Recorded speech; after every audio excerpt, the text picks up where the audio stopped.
ভিন্ন স্বাদের সন্ধানে ঘুরে বেড়াচ্ছি বাংলাদেশ। ভিন্নতার এই স্বাদ বেশি পাওয়া যায় সেসব অঞ্চলে যেখানে আছে ঐতিহ্য আর জীবনের বৈচিত্র্য। প্রিয় দর্শক, বৈচিত্র্যের এই স্বাদ পেতে আজ আমি এসেছি সিলেটের নয়াবাজার মণিপুরি পাড়ায়।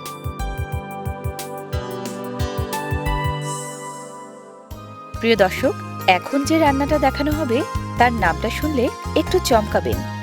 লাই থ্রই ইরম্বা। এটা মণিপুরি শব্দ। অর্থটা আমি বলছি না, আপনারা নিজেরাই জেনে যাবেন।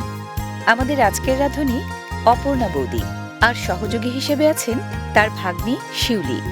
আমরা রান্না শুরু করছি, আপনারা মন দিয়ে শিখে নিন। প্রথমে আমি শামুকটাকে তুলে এই যে সেকেন্ড খন্ড বরাবর, দ্বিতীয় খন্ড বরাবর এখানে আমি কাটবো, তখন অন্যরকম একটা ফিলিংস হবে, যেটা চুয়ে চুয়ে খাওয়া যায়। এই শামুককেই মণিপুরীরা বলে লাই থ্রই। জায়গা মতো কেটে পেছনটা ফেলে দিয়ে ধুয়ে সামান্য লবণ দিয়ে আগে সেদ্ধ করতে হবে মিনিট 10 জন্য। আপনারা কেউ কেউ হয়তো ভাবছেন এই শামুক আবার খায় কিভাবে? এটা তো হাঁসের খাবার। বাঙালিদের মাঝে তেমন প্রচলিত না হলেও অনেক নৃগোষ্ঠীরই ঐতিহ্যবাহী খাবার এই শামুক। দিদি, এই রান্নাটা যে করা হচ্ছে আজকে, এটা কি মানে আপনারা কোনো উপলক্ষে রান্না করেন নাকি ডেইলি লাইফে? এটা ডেইলি লাইফ না, এই জিনিসটা বলতে গেলে একটু রেয়ার। আমরা এটা খুব মানে ইয়ে দিয়ে খাই, উৎসাহ দিয়ে খাই, এবং মণিপুরিদের এটা খুব ট্র্যাডিশনাল একটা খাওয়া। তো যখন আমরা পাই খুব মানে তৃপ্তি ভরে খাই আর কি। আচ্ছা, সেদ্ধ করলে খোলসের ভিতরের শামুকের নরম অংশটা জমে শক্ত হয়ে রান্নার উপযোগী হয়। এখন আমরা নামাবো, একে একে আমরা এখন এই বলে আমরা তুলে ফেলবো।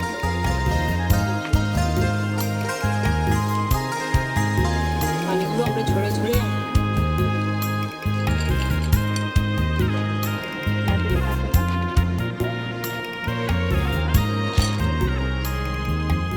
এবার অল্প কিছু ছোট চিংড়ির শুটকি তেল ছাড়া ভেজে নিতে হবে।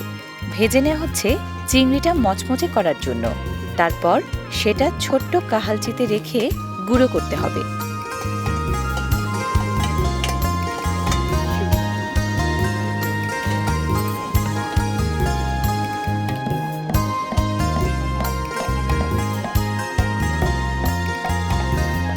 এদিকে সেদ্ধ আলু চটকানো হচ্ছে। আমরা এখন কড়াইটা তুলে নেব। অল্প তেলে এবার ভাজা হচ্ছে ডালের বড়ি। লালচে ভাব আসলেই নামাতে হয়।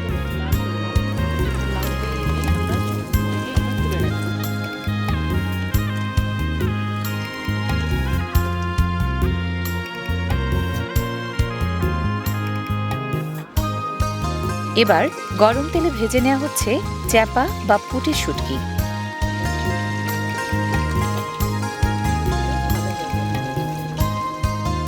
তারপর একই তেলে ভাজতে হয় চিড়ে রাখা কাঁচামরিচ।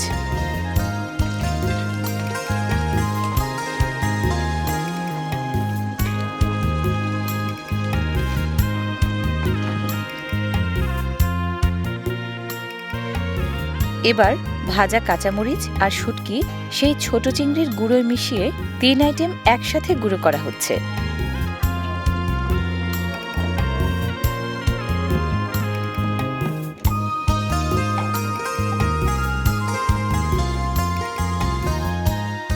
এবার মিশ্রণটিকে ঢালা হলো সেই যে চটকানো সেদ্ধ আলু তার সাথে।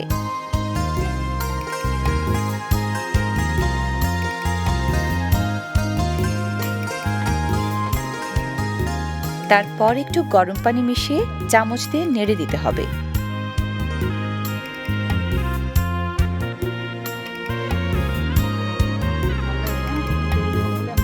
গরম তেলে বৌদি এবার দিলেন তেজপাতা। তেজপাতা একটু লালচে হলে দিতে হয় 5 ফোড়ন।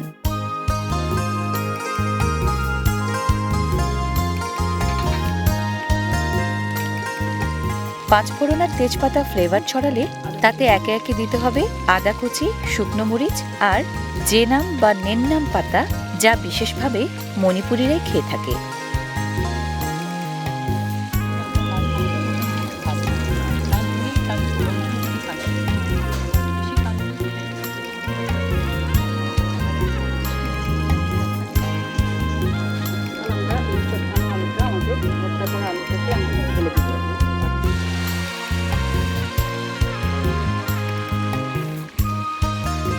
সবকিছু একটু ভাজা ভাজা হলে তারপর দিতে হবে ভেজে রাখা ডালের বড়ি।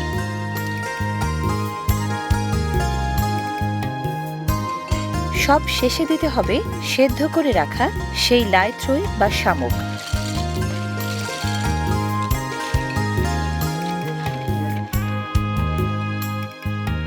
তারপর স্বাদমতো লবণ।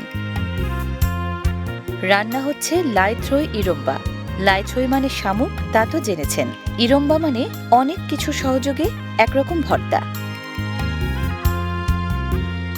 এরপর ঢেকে জাল দিতে হবে মশলার ফ্লেভারগুলো শামুকের সাথে ভালোভাবে মেশা পর্যন্ত।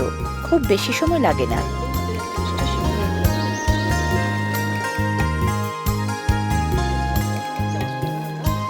একটু পর ভাজা জিরার গুঁড়া ছড়িয়ে দিতে হবে। তারপর ঢেকে দিয়ে আরও কিছুক্ষণের জাল।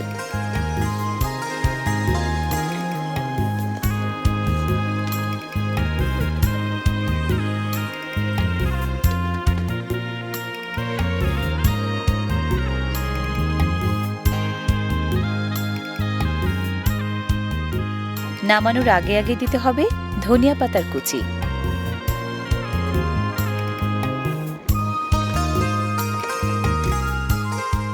তারপর নামিয়ে নিন। অবশেষে রান্না হলো অনেক ধরনের উপাদানে ভরা লাই থ্রই ইরম্বা। মূল উপাদান শামুক, তার সাথে রান্নায় যোগ করা হয়েছে 14টি অনুষঙ্গ, আর ডেকোরেশনের জন্য আরও উপাদান তো দেখতেই পাচ্ছেন।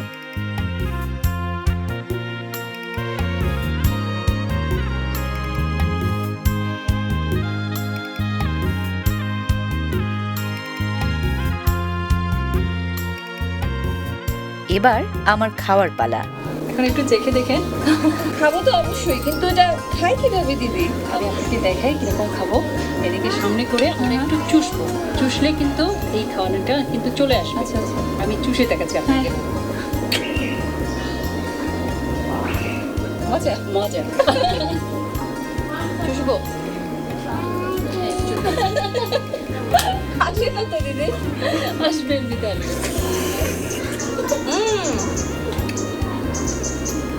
অনেক মজা। মজা হবেই তো। দর্শক, নতুন অভিজ্ঞতা। এই লাই থ্রই বা ছোট শামুক কিন্তু অ্যানিম্যাল প্রোটিনের খুব ভালো উৎস। আপনারাও চাইলে মণিপুরীদের মতো বাড়িতে রান্না করে খেতে পারেন এই লাই থ্রই ইরম্বা। ঠিক আছে দিদি? দর্শক, লাই থ্রই ইরম্বা রান্নায় লাগে লাই থ্রই বা ছোট শামুক, আলু, চিংড়ির শুটকি, পুঁটি মাছের শুটকি, কাঁচামরিচ, শুকনা মরিচ, আদা কুচি, তেজপাতা, পাঁচফোড়ন, ডালের বড়ি, নেন্নাম পাতা, জিরার গুঁড়া, ধনিয়া পাতা, লবণ আর তেল।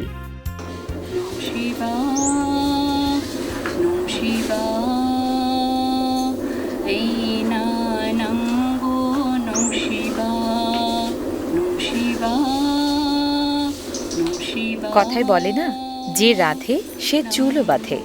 অপর্ণা বৌদি শুধু পাকা রাঁধুনি নন, গাইতেও জানেন ভালো।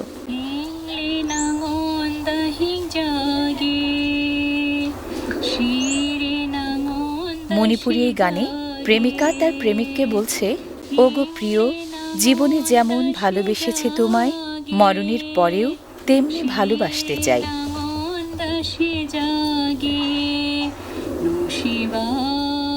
পেট ভরানোর মুখরোচক খাবার আর মন ভরানোর মায়াময় এই গানের সুখ নিয়ে বিদায় নিচ্ছি আজ।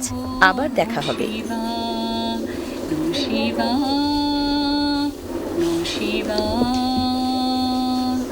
এই না